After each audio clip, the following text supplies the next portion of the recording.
যদি আপনি আলসারের রোগী হয়ে থাকেন, ডাক্তার বলেছে আলসার কমে গেছে কিন্তু পেটের ব্যথা কমে নাই, তাহলে এই ভিডিওটি আপনার জন্য।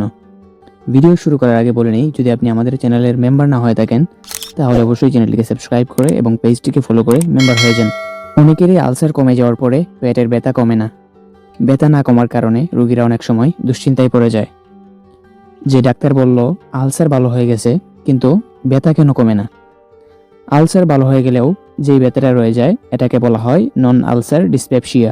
এই ধরনের ডিসপেপসিয়া হওয়ার কারণ উদ্বেগ, টেনশন, মানসিক চাপ, বিষণ্ণতা, শৈশবের কোনো ব্যথাময় স্মৃতি এবং ধূমপান এই রোগের ঝুঁকি বাড়ায়।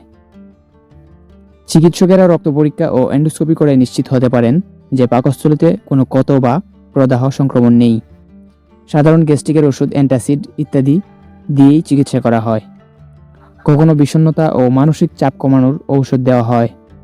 তবে তাও যদি না কমে তাহলে এই পেন ক্রিয়ন ট্যাবলেটটি ব্যবহার করা যেতে পারে। এই ওষুধ কোনো ফার্মেসিতে পাওয়া যায় না, এটা কোম্পানি থেকে অর্ডার করতে হয়, তারপরে কোম্পানি কুরিয়ারে দিয়ে যায়। এই ওষুধটি শুধু বিকন ফার্মাসিউটিক্যালসে পাওয়া যায়। যাদের সাধারণ সমস্যা তারা পেন ক্রিয়ন 10,000 এই ট্যাবলেটটি সেবন করতে পারেন, আর যাদের বেশি সমস্যা তাদের সেবনযোগ্য পেন ক্রিয়ন 25,000 পাওয়ার। এই ওষুধটি আপনার হজম শক্তি বাড়াতে সাহায্য করবে, পেটের ব্যথা দূর করবে এবং অ্যাসিডিটি নিয়ন্ত্রণ করবে। তবে এটি সেবন করার আগে অবশ্যই ডাক্তারের পরামর্শ নিতে হবে।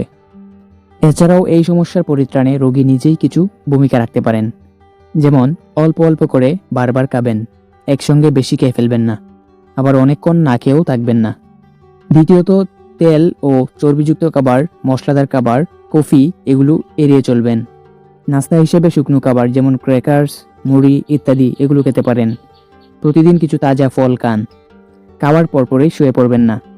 রাতে দেরি করে খাবার খাবেন না। যতটুকু সম্ভব আগে খাবার খাওয়ার চেষ্টা করবেন। মানসিক চাপ ও উদ্বেগ কমলে সমস্যা অনেকটাই কমে যায়।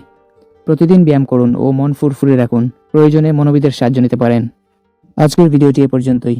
আপনাদের স্বাস্থ্য সুরক্ষার্থে ভিডিও পেতে চ্যানেলটিকে সাবস্ক্রাইব করুন। ধন্যবাদ।